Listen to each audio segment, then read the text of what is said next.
Now we're going to pan over in a second at this intersection that have been waiting, some of them since 6 in the morning, trying to get up to their property. They've been here because there was that curfew, 6 p.m. to 6 a.m. They thought they'd be able to get to their homes, or in some cases what's left of their homes, to get things, to check on their homes, to even see if their homes are standing. If you were watching about a half hour ago, we spoke with a woman who's lived in the area for four decades, and she's trying to check on her home of 20 years because she's been evacuated since Tuesday and is still trying to find out what's going on with it.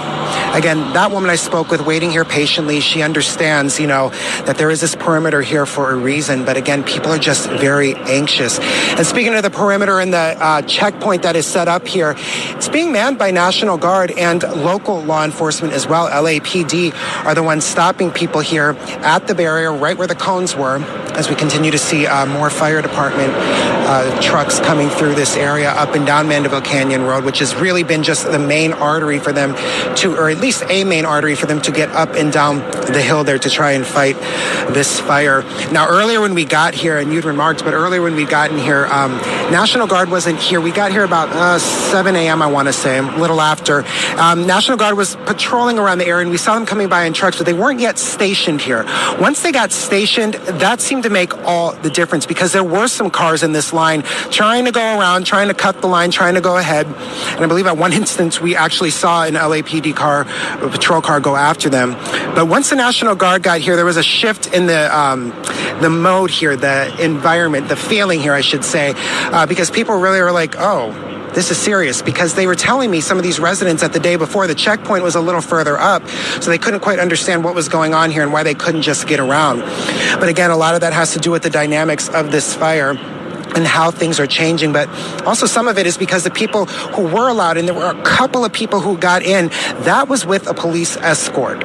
And so people are not just going to be able to, even once they do get in, they're not going to be able to get in here and just go on their own. They have been escorted in, or will be escorted in, for those who have not been yet. Because again, I mentioned this earlier, when you're in these situations, it is very hard to navigate around all of the fire trucks that are here, around all of the law enforcement cars that are here, because they have to be able to go and move at a moment's notice to be able to respond to what they're responding to, this incredible fire. And Alex, if we pan over, I just want to again show the plume of smoke that people are looking at. You look up at the sky, you see part of it is blue, and then you see over here this huge cloud of smoke that I know has grown. If people have been watching our coverage for the last couple of hours, you might be able to tell the difference here that we are seeing in this cloud. I was saying a plume earlier, but really this is just a huge cloud of smoke. The visibility in that direction is just almost no. You can hardly see what we were able to see earlier. So again, this is just a changing situation, a dynamic situation, and that really speaks to why everyday cars are coming through. Those cars you're seeing right now, they might look like the average person's vehicle, but they're not. The only people who are being let in are officials, maybe in unmarked cars, or people like us, media. As media, we are trained once a year with CAL FIRE to be able to go around and navigate these situations. And even so, it's still not the easiest for us to do, let alone somebody who's just not used to this type of situation. So I say that just to maybe give some understanding to the people who are waiting, maybe streaming this in their vehicles or something. The police I've been seeing interact with the folks have been very patient and just trying to explain the situation too. And for the most part, a lot of these drivers who have been waiting for so long have been understanding. But again, they have been waiting a long time. I said earlier, we had some man ask me, where are these guys, the officers and you guys, where are you going to use the restroom? Because they've been waiting so long that they're at that point now. People have got to be hungry. People are just impatient, but they also don't want to lose their place in line either. Because you just might have that feeling, as soon as I leave, then they're going to open this up and, I have to go back in line again. So people are waiting patiently, but people's nerves are just shot after what we have been seeing through here. Even if people know that their homes are okay. One man I spoke with said he knows his home is okay. You can actually see it from here, but he's still just so tense because of what's been going on. And so everybody here is tense because of the level of destruction and devastation that we have seen in the last few days. That has just been unimaginable.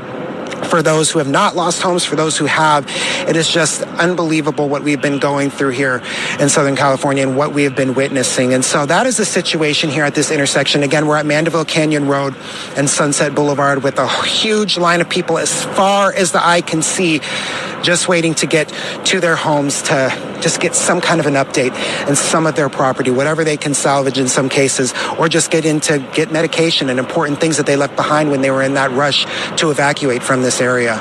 And if they don't have a medication issue, I mean, chances are if they're not being let in now, they're not going to be let in for quite a while. I know it's hard to leave and turn around and go somewhere else. They want to be there, as you mentioned, Zach. You understand all of those emotions. Thank you for your assistance and your coverage through all of this. In the meantime, it is now into our 11 a.m. hour here on ABC 7 Eyewitness News. This, of course, is special coverage. Typically, we are not on the air here at 11 a.m. on a Saturday, but we are on this coverage because of this expanding situation with the Palisades fire that really exploded during the overnight hours, expanding at least, from last check, 1,000 more acres and now encroaching on Mandeville Canyon and Brentwood. So we are covering it with team coverage across the area. Mark Cutter-Robles alongside Irene Cruz. And we've been on the air for 6 hours straight now. We've been watching this entire situation unfold. We've just seen a house go up in flames in Mandeville Canyon, and that was very unfortunate to see. Thankfully, we haven't seen flames spread to nearby brush after that or any nearby homes, because they did get 2 water drops on that. So that is the good news. But it's still a very dangerous situation for a lot of the neighborhoods there in that area. And right now we do want to go to reporter Kevin Ozebek from our sister station in Houston, who is here in Southern California helping with our coverage. And Kevin, what can you tell us? Can you tell us? Well, Mark and Irene, we are watching this dark smoke encroach on these homes. It's getting a little bit too close for comfort, and firefighters here are telling me they are starting to get worried about some of the movements of this fire. That is the direction looking north. And just so you know exactly where we are on West Ridge near Banyan, so very close to Mandeville Canyon Road. And we can see a line of firefighters here. They're here in line, ready to protect some of these homes that are becoming more and more vulnerable. I do have to say also, Mark and Irene, at times it's starting to get a little bit more breezy up here. Of course, that is not good news. And again, just look at all that dark smoke encroaching on this neighborhood here. So definitely they're starting to get a little bit more sense of urgency among the firefighters here as they kind of get in line. We are starting to see them run some hoses down here. We can just kind of take a walk. You can see all these CAL FIRE trucks all lined up. Now, Mark and Irene, I do have to warn you, cell reception is incredibly spotty here. We parked here at this location because we actually had some communications with you. So if I do lose connection, I do apologize. But you can see, we've been seeing these firefighters start to run some lines, start to run some hoses, just to be prepared, because again, we can see that smoke and we can see it get closer and closer to this neighborhood. Just a few minutes ago, we were making our way north on Mandeville Canyon Road. We saw some homeowners who have just left their sprinklers running, trying to douse their yards, get some moisture in that vegetation, doing everything they can to protect their biggest investment. So definitely everyone here kind of on a very high alert as we watch that smoke and as we watch those flames move. Mark and Irene? Okay, Kevin, we appreciate it. We certainly understand the cell issues out there, but we will check back in with you. Thank you so much listening through his cell phone there to get the connection. Let me show you again, for those viewers who are just tuning in this morning, where exactly this fire is burning, where it has expanded. We can understand that when you see the view from Air 7, it may seem confusing in connection to the Palisades. The Palisades, of course, closer towards this area in the orange where it burned on Tuesday. If I expand out, this is the new area of concern that's burning right now. Mandeville Canyon is right here. When we came on the air just after 7 a.m., this was the area of concern. In fact, this is now updated since I saw it last. If I zoom in here, and it's going to focus in, this is West Ridge Road, and this map has been updated with the orange, the burn area. We were super concerned about these homes at the top of West Ridge Road, and you can see the map updated with the burn scar. The red is the mandatory evacuation area, and if I zoom up this way, this is where the home was burning most recently, and this too has been updated. You can see the orange here of the burn area, and this is where the home was burning that we were showing you from Air 7. Somewhere in this area, it might be this property right there, perhaps, just off of Mandeville Canyon Road. Again, the red indicating mandatory evacuation areas. I'll zoom back out. The yellow is a evacuation warning area right along the 405 freeway in the Sepulveda Pass. That may give you an idea what is burning in this burn scar. The concerned area, of course, the San Fernando Valley and Encino to the north. So we will keep you posted on the growth as this develops here throughout the morning. Right now, we want to go to KFSN anchor Vanessa Vasconcelos in Encino. Vanessa from our Fresno station. She is also here assisting us with the coverage. Vanessa.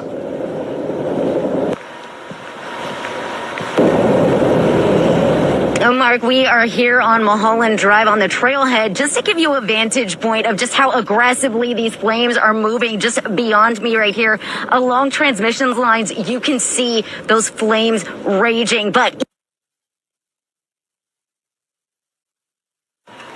yeah, it looks like we're having a little bit of a technical issue here, as we do know that cell service can be very spotty up there with the wildfires going on. I know that, Mark, you and I both have had that issue when being in the field during these wildfires. But in the meantime, we do want to go now to Niku Kazori, who has been watching all of the weather patterns and our forecast. Niku, what are our winds looking right now? That's a big concern. Absolutely, and especially that wind direction too. So all morning we've been seeing the winds kind of shift. We saw more of a northeasterly wind this morning, turn easterly, and now we're looking at some southeast winds as far as the winds go. And the wind speeds, they've picked up just a bit. So right now we are starting to see those wind speeds anywhere between 15 to sometimes even 25 miles per hour. These are some wind gusts, and we have those oranges and yellows back on the map. We do not like seeing that, but there is some relief this afternoon. So as we go through the remainder of the morning into the early afternoon hours, we'll start to see those winds calm down just a bit in the next couple of hours. But then as we head into the evening, that's when we start to see those wind speeds kick right back up. We're going to see those wind speeds almost double compared to what we are seeing this morning. So back to that 20 to 40 mile per hour range. And it's going to be like that until basically overnight into tomorrow early in the morning. I stopped the futurecast at around 2-3 o'clock. So you can see we're still seeing wind speeds between 20 to 30 miles per hour tomorrow morning. But here's a look at Sunday morning. So this is the relief that we want. Again, this is the other window for those firefighters to get a grip on these fires. This morning, this is a good window with those lighter winds, and so is tomorrow. So hopefully they can really get more containment when it comes to those wind speeds, because this is a look at tomorrow. Tomorrow, they're going to be very, I'd say, calm to mild. The wind speeds will be calm to mild. But as we head into Monday, unfortunately, we have another round of those Santa Ana winds coming back into our forecast. And you can see by Monday afternoon, all of the colors, yellow, orange, reds, purples. And that means that we are going to be seeing those wind speeds kick right back up into that 30 to 40 and sometimes up to 50 mile per hour range. And the air quality not looking the best, especially for the areas that are going to be close to where those fires are. So we have some red on the map. That's not good, especially for folks that have breathing issues, and especially right now with all of the smoke that we are seeing. This is a live look from our Burbank camera.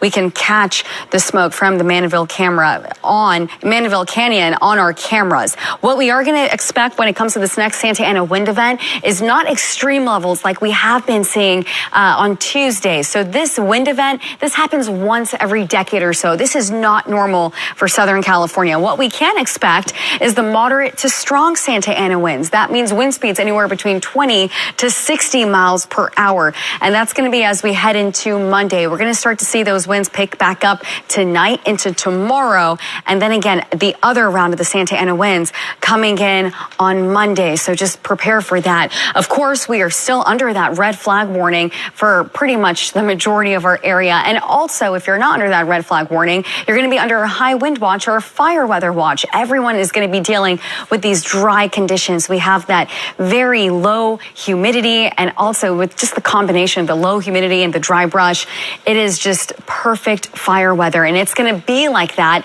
unfortunately, until we head into Wednesday. These are going to be our conditions: low humidity, very dry vegetation, and also those wind speeds starting to pick up. Again, we are expecting them to start picking up as we head into later this afternoon, the evening hours, overnight into tomorrow. So we're definitely keeping our eyes on the wind speed, the wind direction. I'll go back to that wind futurecast so you can see the exact timing of it, because right now the firefighters have that little window before things start to pick back up. This is a look at that wind forecast, and this is a look right now of what we are seeing. We're seeing those southwesterly winds. And check this out, from just about an hour or 2 hours ago, the wind speeds have picked up, Mark and Irene. But I know that in the next couple of hours, we will start to see a shift. We'll start to see these wind speeds hopefully start to calm down. So it gives the firefighters more of a window to fight the fires before we have that next round coming in tonight, making it difficult again. Yeah, not great news in terms of that. But Niku, thank you for watching all of these winds for us. And we're hoping that it doesn't overly complicate things for firefighters over the next few days. In the meantime, let's continue our coverage now with Eyewitness News reporter Monica DeAnda. And Monica, we've been watching your live shot evolve throughout the entire morning. At one point, we had relatively clear skies behind you, just a little bit of smoke. And now we're just seeing this haze, this awful brown haze behind you.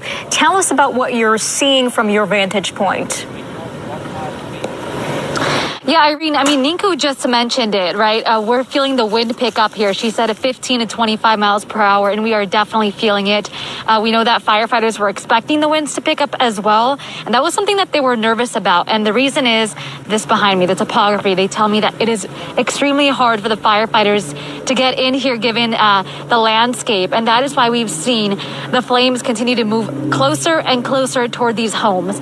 You can see different shades of smoke here. We have the white, and then we have the darker smoke. And the darker smoke is really what's concerning, because that means it is burning at a high rate, that the fire is less controlled. And the thing is, we've seen firefighters here on scene. They're actually positioned, if you see this tan colored home, just on the other side of the hill, they are down there.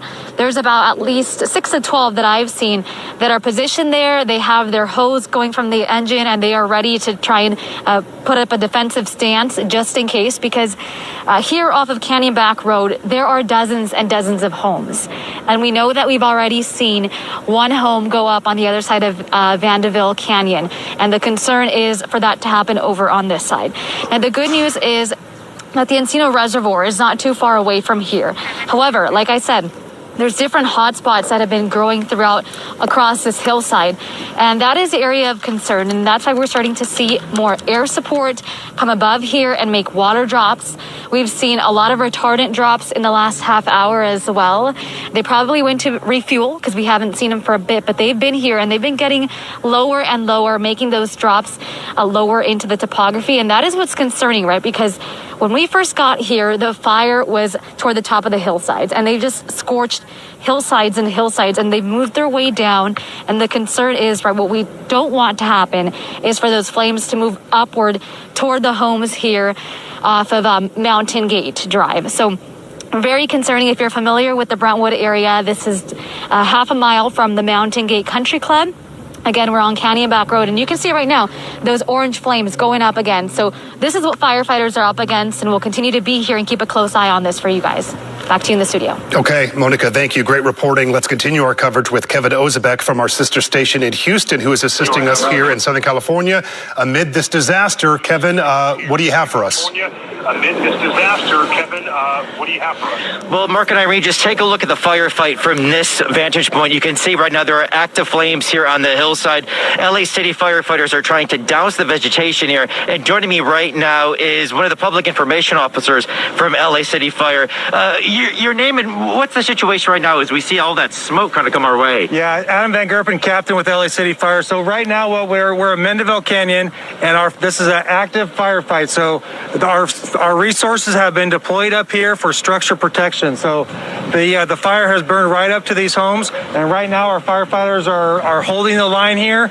We're the last line of defense to protect these homes. So I don't know if you've been over there yet, but they're actually utilizing a swimming pool. They're pumping water out of an indoor swimming pool from the residents here, utilizing that hose line for additional pressure for fighting this fire. Are the winds starting to get a little bit more upticking, a little bit more aggressive? It feels like that from this vantage point, but I also don't know if it's just the fire pushing it our way. Well, when we get up, we are still under a wind advisory now, so that when we see an increase in the wind conditions, that's when you see an increase in the fire behavior, and you'll see the fire start lapping up towards the house. So our firefighters almost to best utilize their water, they almost wait for the fire to burn up to them, and then they can spray it and knock it down. But you can see from some of just the little wind that we do have, the embers are coming up.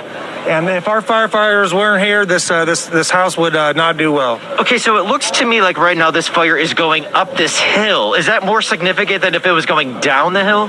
Oh yeah, anytime if you have a hill going down the hill, then we can just stand here and we can wait and we can protect it. When it's actively coming up here, then we have to utilize our water supply. Fortunately, this homeowner here has some defensible space. They created this defensible space so that the brush is not right up against their house. So that has given us a little bit of a buffer, a little bit of protection that helps us with this firefight. Now, you were telling me there was a homeowner down there with his own hose? We saw a homeowner down there right in the middle of that, which is a very dangerous situation. I believe we had to take one of our own firefighters, send them down there into harm's way to evacuate them. So we're trying to protect a home, and now we could be moving into performing a possible rescue. Just so everyone at home who's watching us knows, we're right off of Westridge here. Well, we can actually see that flame up. So what is that? What are we looking at? Was just a new pocket of brush hit by the flames? Yeah, so that's some new unburnt vegetation there, and there might be some winds picking up down there as well. Gotcha. So again, for everyone at home watching, we're right off of Westridge. So many beautiful homes in this neighborhood. So many people concerned. They're watching this from afar. For those of them who live up here, who are very concerned, what's your message to them right now? Message is you need to stay out of here. It's very, very narrow roads coming in and out of here. One way in, one way out. This is not a place to come and try and view the fire. People need to evacuate if you're in the area. So with the ready, set, go, we're now at the go phase if you're up here in Mendenhall Canyon. So over in Westridge, we saw CAL FIRE start to run some hoses down the street. Can you kind of give us some insight in terms of what they're doing, what they're preparing for? I haven't been out there, but we have to utilize any means that we can to get water supply. So whether we're using water tenders, whether we're using fire hydrants, whether we're augmenting the pressure, but doing a relay, taking an engine, filling it full of water, driving it up with 500 gallons, utilizing that. In this case, we're utilizing a pool from the residents here. So I've talked to several firefighters that say that they've had to do that on 4 or 5 homes where they utilize the pool water. So, as I just kind of watch this all unfold in real time, what's amazing me is how your crews down there are on foot on this steep hill dousing water on this. I mean, how difficult of a job is it for them down there just to kind of be able to keep standing up straight? Well, we've been out here we're going on 4 days now, and this is so our firefighters are used to this, but they've been under some extreme conditions this whole time. So based on how these winds are moving right now, based on how this Palisades fire is reacting and moving right now, are there any additional areas of concern for you? I guess what's your assessment from this vantage point right now in terms of where this is moving? Well, right now we're on multiple fronts. So we're in Mendenhall Canyon. We're also looking at Mulholland Road up on the ridge of the valley, moving into Encino and Sherman Oaks. So we're trying to prevent it from spreading to Sherman Oaks and Encino. And right now, this is one of our biggest areas with impacted structures. So I hear some of your crews down there are starting to fire up that chainsaw. What's going on? So the homeowner here has done a good job of doing some brush clearance, but there is some additional brush that's close to the house. So they're gonna remove that brush so that we don't have the vegetation start up directly next to the house and catch the house on fire. What's also just incredible from up here, look at the smoke. This is all belching out over Los Angeles. We're gonna see this for days now, aren't we? Well, this smoke is visible all across the valley, all across Los Angeles. It's putting out a large amount of smoke, and this is where it's generating from, right here where we are. Gotcha. Well, Mark and Irene, we can toss it back to you. You guys are on speakerphone here, so if you guys have any questions, please feel free to ask away while we have him. And I love that you're using, basic technology, with the cell phone because of the service up there, which is what we don't typically have to do. Incredible work by these firefighters. One thing that may be interesting, and maybe people at home are wondering, the firefighter that's directly down in front of you, I wonder if people at home are wondering, why isn't he using his hose? But there's a reason for that, is there not? Yes, there's a reason. So what he's doing is he's waiting for the fire to burn up to him. So we actually, right now, we don't have a real erratic wind. So if we can allow that fire to burn up toward him in a slow burning pattern, once the fire reaches him, he can knock it down. So there's actually, that's one of our tactics that we utilize. Also, he's conserving his water so that he can save it for structure defense. What do you do when you see people? Obviously, you referenced the one gentleman who was down there with his hose, but when you drive through the neighborhood and you may see somebody in their driveway who has not left, do you communicate with them that it's a mandatory evacuation and how that impacts your work? Well, we do what we can, because when we're coming into an area like this, we're concentrated on firefighting. If we see people, we tell them to leave, but that's not our job to enforce that. We try to tell people to keep the streets clear so we can make our access to it, and we tell them to evacuate as soon as possible. And Mark, if this helps to add any perspective here, we were driving up Mandeville Canyon Road, and we did not see any homeowners. It did look like most people have already left. Here on West Ridge 2, I have not seen one homeowner. It looks like most of them have heeded all the warnings, and they got out of here too, because as you can see, this is getting pretty intense pretty quick. I mean, we parts of West Ridge now, all the smoke is blowing towards us, so you wouldn't want to be up here if you didn't have to be. Yeah, that's great news that all those people have evacuated from that area. This home has a lot of defensible space, as you guys were talking about. How difficult would it be to protect a home like this if there was no defensible space, those yards between the brush and the home? Well, we were feeling the radiant heat just from where we were standing, and that's with having 50 feet of defensible space. So if they did not have that defensible space, then it's likely that this home would have been impacted by fire. So we also see all these fire crews right there over to the left. And actually, do we have another airdrop coming? VLAD, yes. So we see also you have a bunch of crews over there, right there on that hillside, taking kind of a good view of all this in. Are they just assessing the movements of this fire, or what are they prepared to do? So we have crews behind every single house. So we have over 3,700 firefighters at this fire. They're bringing in additional resources. So we will start placing crews in the back of almost every single home, as many resources as we can spare. Also we've seen multiple agencies up here. How do you guys all communicate? How do you guys get this coordinated effort underway? I imagine that can't be easy. We have a unified command. Cal Fire Team 2 has came in, and they're taking charge of our working with our incident commanders, and we have a communication plan, so we're all speaking on the same frequency.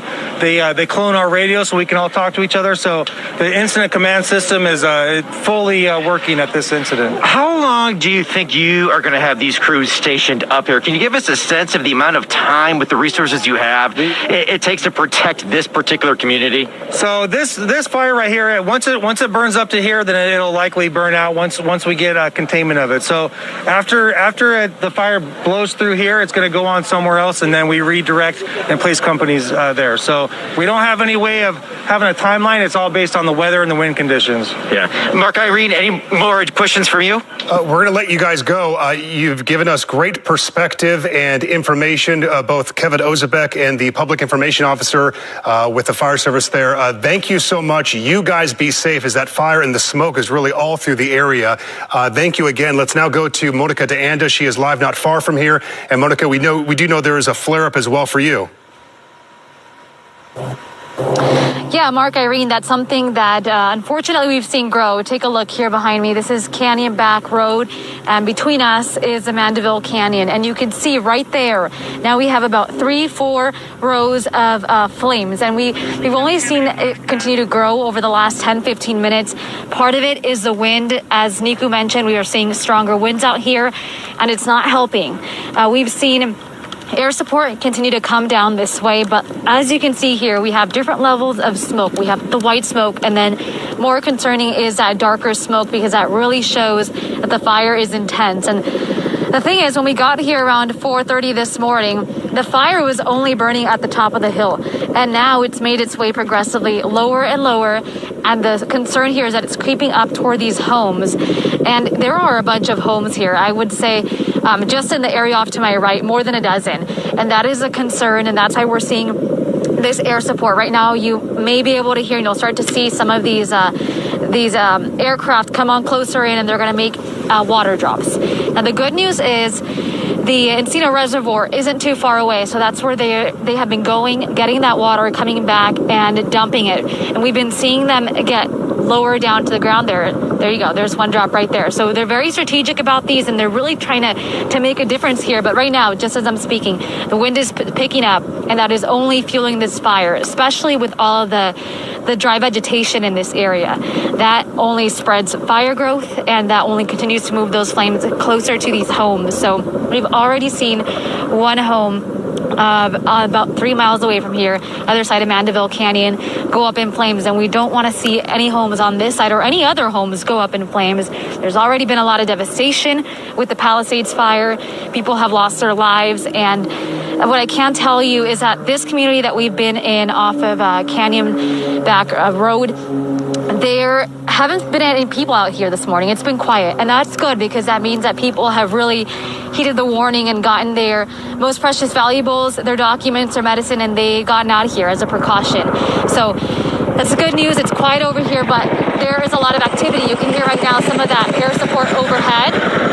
They are just going back and forth right now. At one point, there was 6 copters overhead making those water drops. We saw super scoopers. We've seen the bigger planes that come and drop that pink retardant. And every time that we see it, we really hope that it's making a difference. And we think that it is, right? But this is what firefighters are up against. It's the conditions. It's the wind that's picking up that we know is going to stay like this for a little bit, and then later on in the day should die down a bit. So it's not what we want to see. Not what we saw when we first got here at the wee hours of the morning, but we are keeping a very close eye on this because, like I said, off to our right, all of these beautiful homes here, and there are homeowners that are watching carefully, hoping and praying that firefighters are able to get a handle on this. And I say firefighters because you can't see them, but they are on the other side of the hill. They are right there on the front lines, really doing what they can. And so are the air support pilots, them as well, right? Everyone is doing their part to try and make sure that these homes are protected, that homeowners have a place to come back to, that their homes are intact. So this is all happening about half a mile away from the Mountain Gate Country Club here in the Brentwood area. And with that, I'll send it back to you guys. And Monica, I apologize if this is redundant. The wind conditions this morning, are they non-existent for you? Have they changed at all over the past 6 hours? Yeah, I got to tell you, they've changed because when we first got here and we first went live at 5 o'clock this morning, there was no wind. There wasn't even a breeze. And now you can't see it because my hair is pulled back, but there is a breeze and it's consistently picked up, especially in the last hour or so. That's when we really noticed those, that wind pick up. And even Niku mentioned 15 to 25 mile an hour winds. And that makes a difference for these firefighters, especially given the terrain. They got to take all that into consideration. Also with these drops, right? We've seen them be precise, but it takes a lot of technique and it takes a lot of really planning and making sure that they are taking all of these elements into consideration, including the dry vegetation that we see all around here. And it does really help that the reservoirs are very close by, so those helicopters are able to grab water within 2 to 5 minutes, and bring it back to the area, so it makes those drops a lot more efficient. My question, Monica, you did mention that there were firefighters. We didn't necessarily see them in the shot, but we did in Kevin's shot that they were positioned in people's backyards. You said there are about 12 homes on your side there. Are you seeing firefighters directly in the backyards of those homes?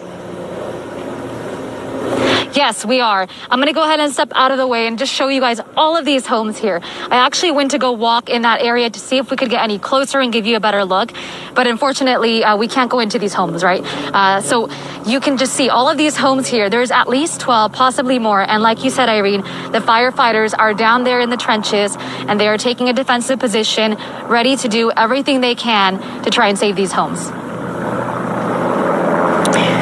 Good news there. Glad that they are out there, and I know that there are only so many resources that they can spread around, so they can't necessarily be in every single person's backyard, but I'm glad that they are really on the fire lines in that defensible space when it is available, and having those hoses out the ready if those flames were to creep on up onto the property. Yeah, knowing that resources are so tight, the fact that they're there, you're grateful, right, as a homeowner, and just hoping for the very best in this situation.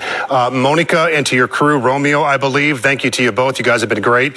Let's go to Kevin Ozebek from our sister station in Houston, assisting us. He is also in this Brentwood area. And Kevin, we're going back to you because you have this incredible view. And I'm glad you got the goggles on because it was really smoky, my friend. Yeah, and Mark, we're getting more and more of that intense smoke kind of blowing our way because we just got a good gush of a breeze, and we also can see that some new fresh vegetation also just caught on fire, so it's producing all of this smoke. Again, from this vantage point right here, it's just incredible to see these firefighters in action, standing there ready to go.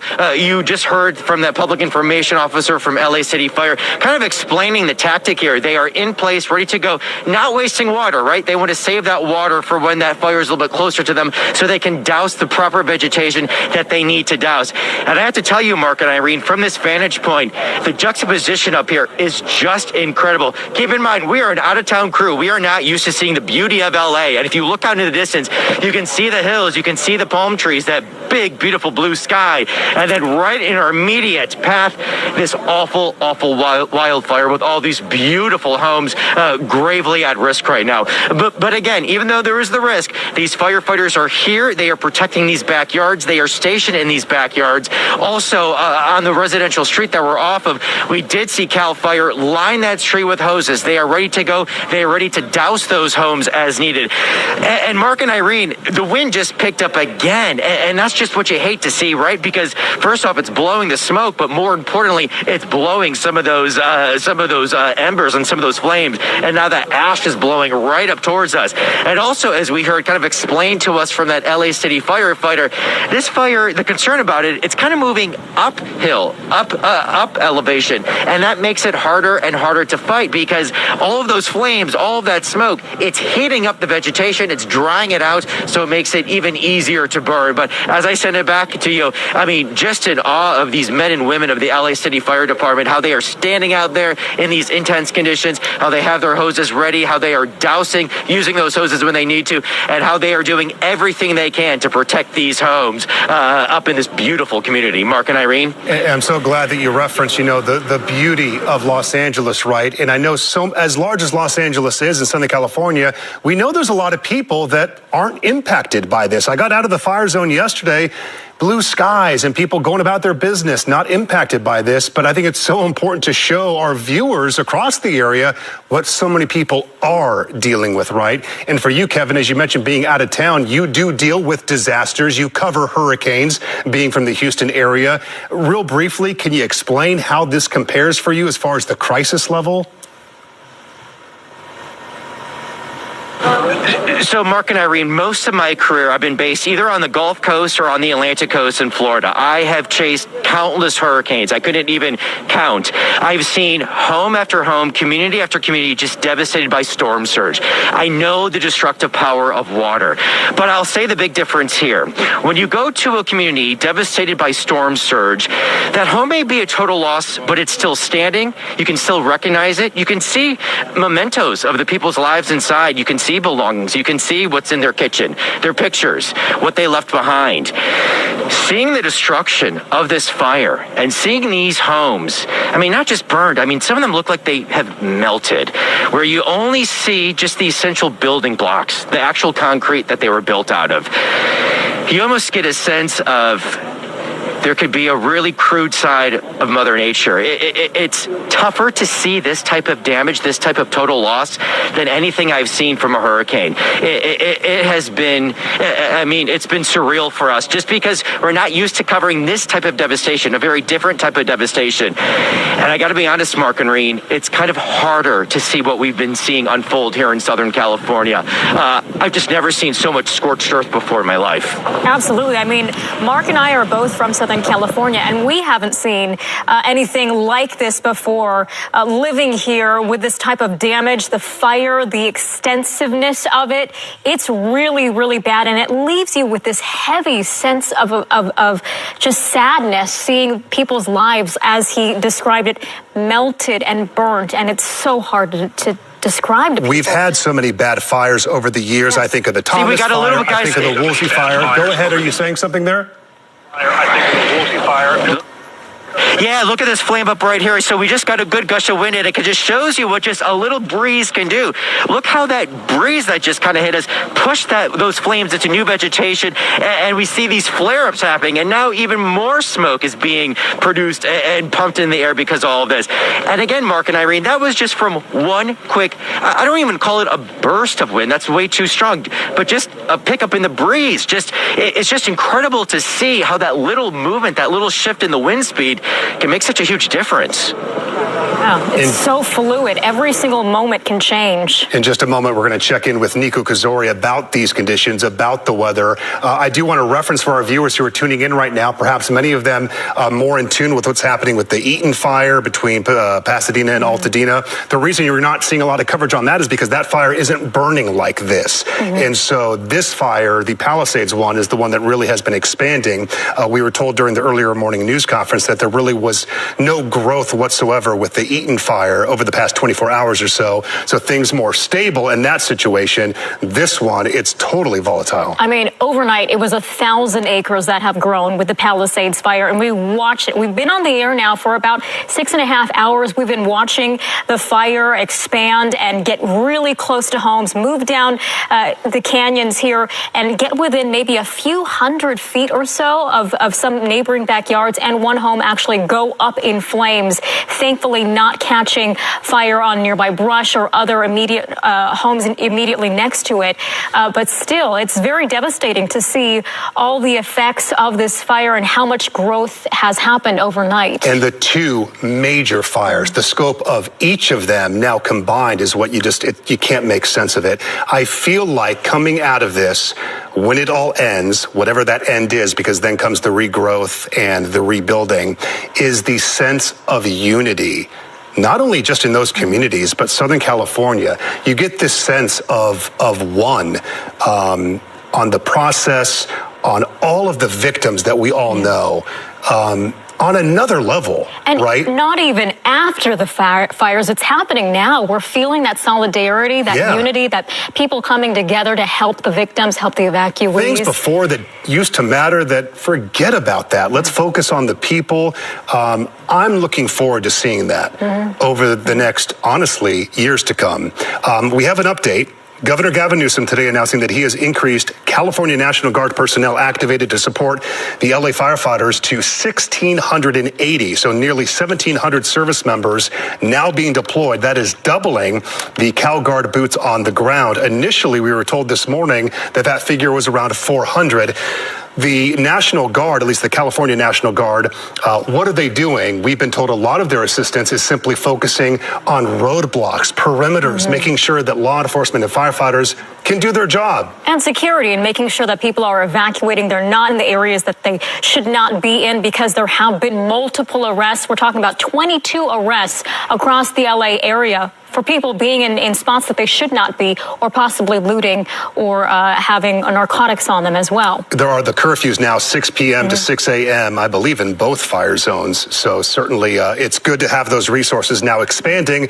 That update just coming in. Okay, let's reset for our viewers this morning here at 11:41 and get a check of the forecast. Talk about the weather conditions. We saw in Kevin Ozebek's shot how the way the wind can maybe kind of create its own weather system right there on the fire lines, a lot breezier than we saw earlier this morning. Niku, what can you tell us about the conditions as we head into the midday hours? Yeah, so the conditions right now, Mark, we've been tracking those winds. We've been looking at the wind speeds too. So this morning they were more of a northeasterly flow, but now they've turned kind of south and southeasterly. Check out the airport shot. This is just so crazy. We've been looking at this camera for the last hour and a half, 2 hours or so, and you can just see that plume of smoke just get larger and larger. This is from that Mandeville Canyon fire, and it's just so scary seeing these images and knowing that this is where Kevin is right now and all of the destruction that he is seeing there. You can see those southeasterly winds.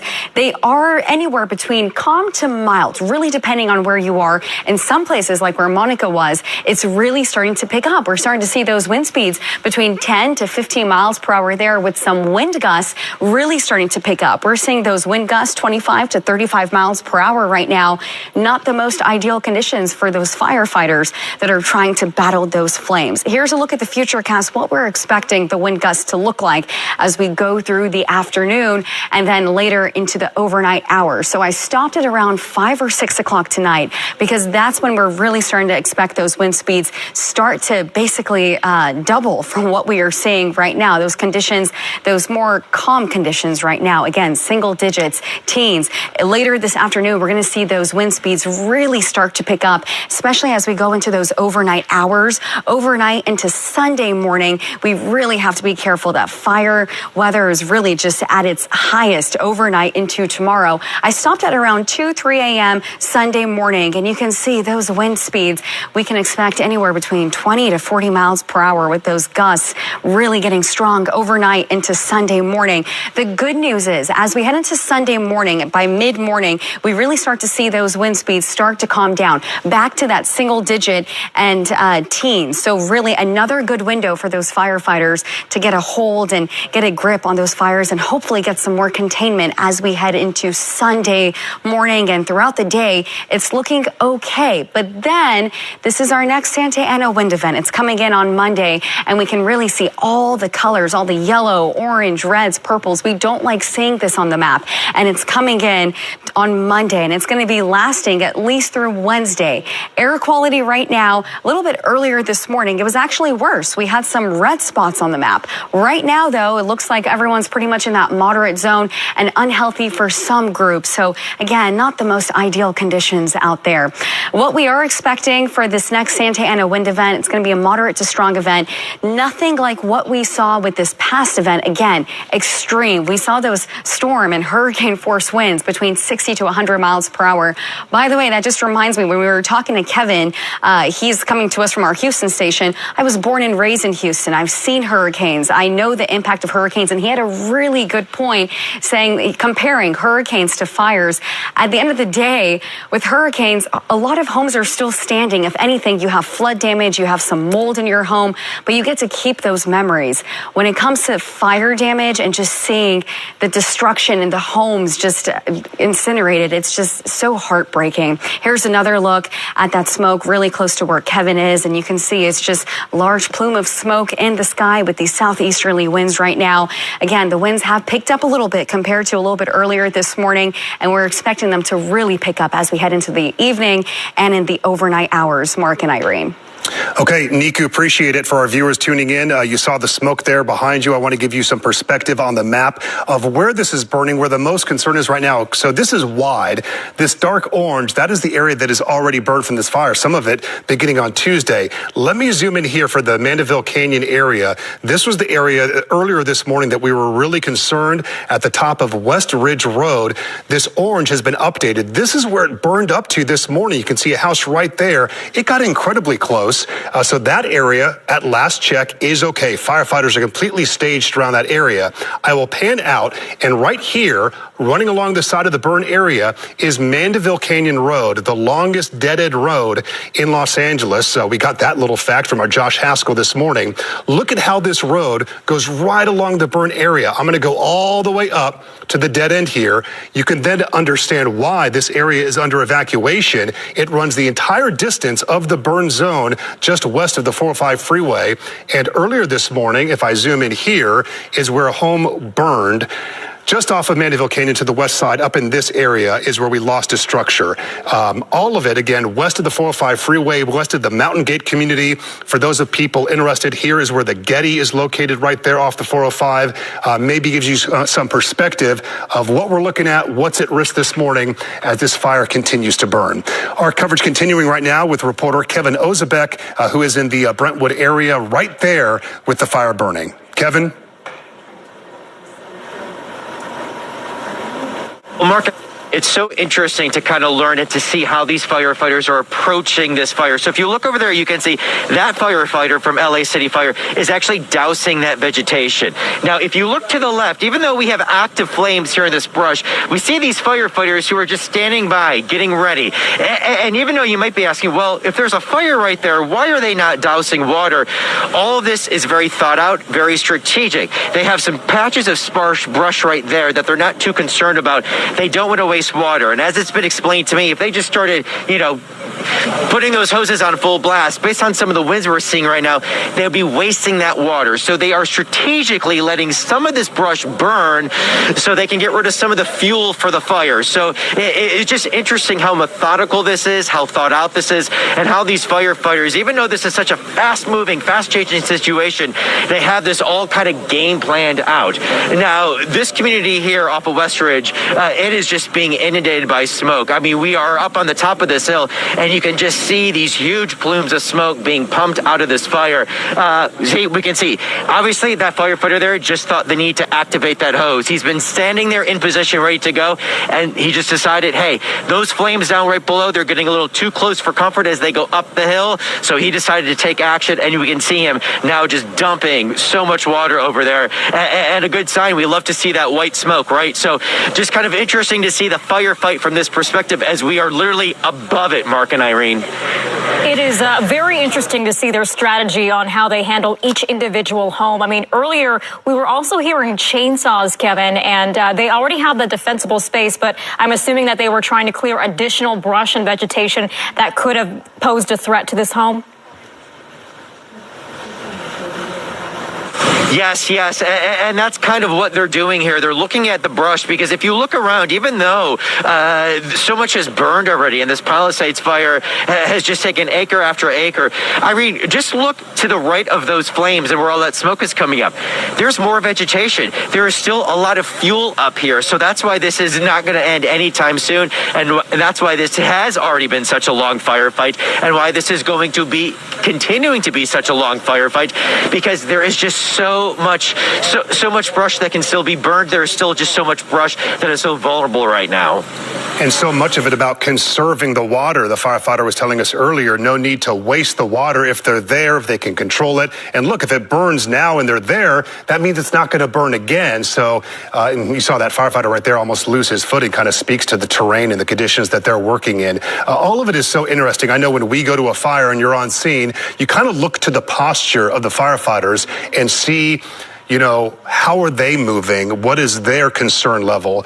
And seeing these guys here, it almost makes you feel a little reassured that they're ready, they're prepared, they got their hoses, and when needed, they use them, but they're not blasting the water, which perhaps, you know, speaks to the situation, speaks to the lack of an intense wind event right now, because we know the wind is going to increase more. Kevin, that being said, have firefighters at all conveyed to you any need to leave the area, or they think you're okay?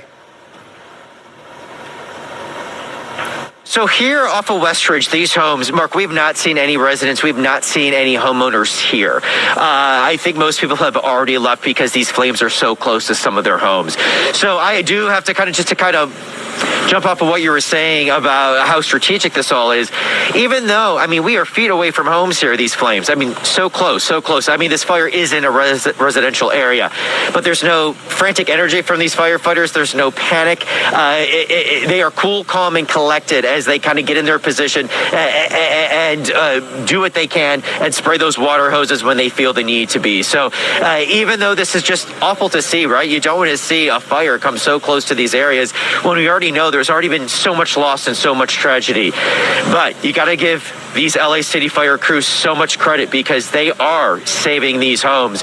Or if a home is going to be lost here in this neighborhood, they did their very darn best. And it's not even only LA City. I mean, LA County, of course, as well, but the mutual aid, these fire departments that are coming not only regionally, but from beyond. It is always incredible to see that effort. Yeah, it's amazing. They come from NorCal, they come from other states, and they really do help with this firefighting effort.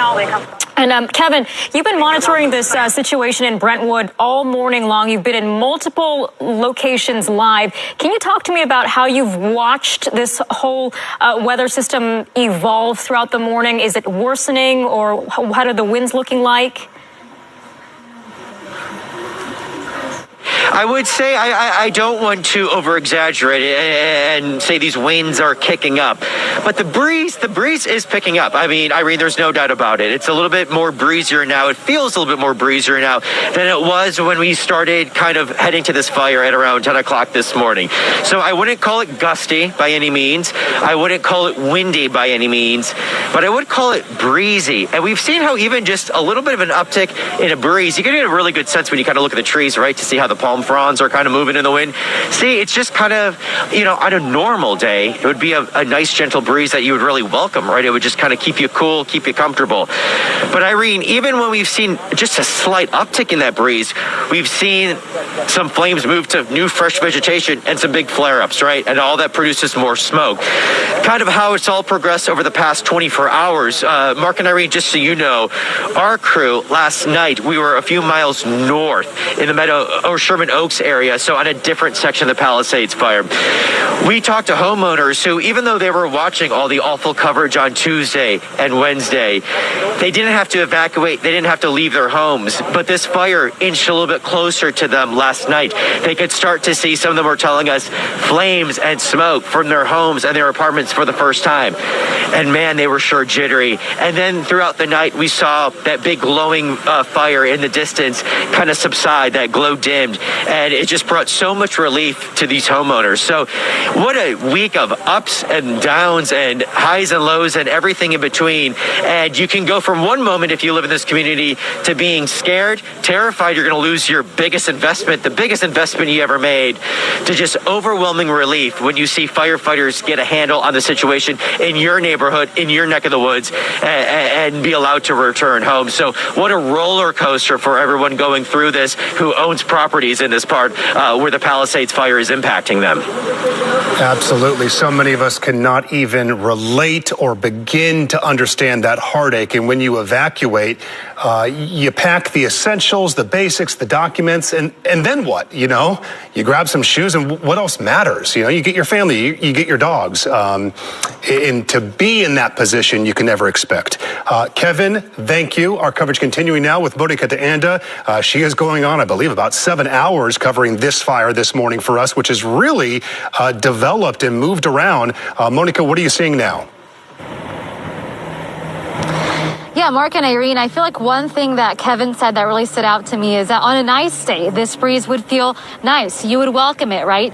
But not today, not with the fire conditions that we are seeing and all of the dry vegetation around us. For some perspective, where Kevin is at is about 3 miles where I'm at. So he's on the other side of Mandeville Canyon. We are closer to Canyon Back Road. And if you take a look here behind me, I really want to tell you guys that conditions have gotten, from what we can see, a little bit better, right? We don't see that thick, dark smoke anymore. We still see some white smoke, but I feel like the airdrops have really made a difference in this neck of the woods, if you will, of Mandeville Canyon. And you can see that fire engine still out there. No doubt the smoke is still here, but it is not nearly as thick as it was half an hour ago. We can at least see the hillsides in the background now. We can see the white smoke and the areas where the fire has really burned. We can also see off in the distance the pink retardant that was dropped on parts of the hillside. So these are just a little bit of what's going on here. The breeze, yes, we are definitely still feeling it.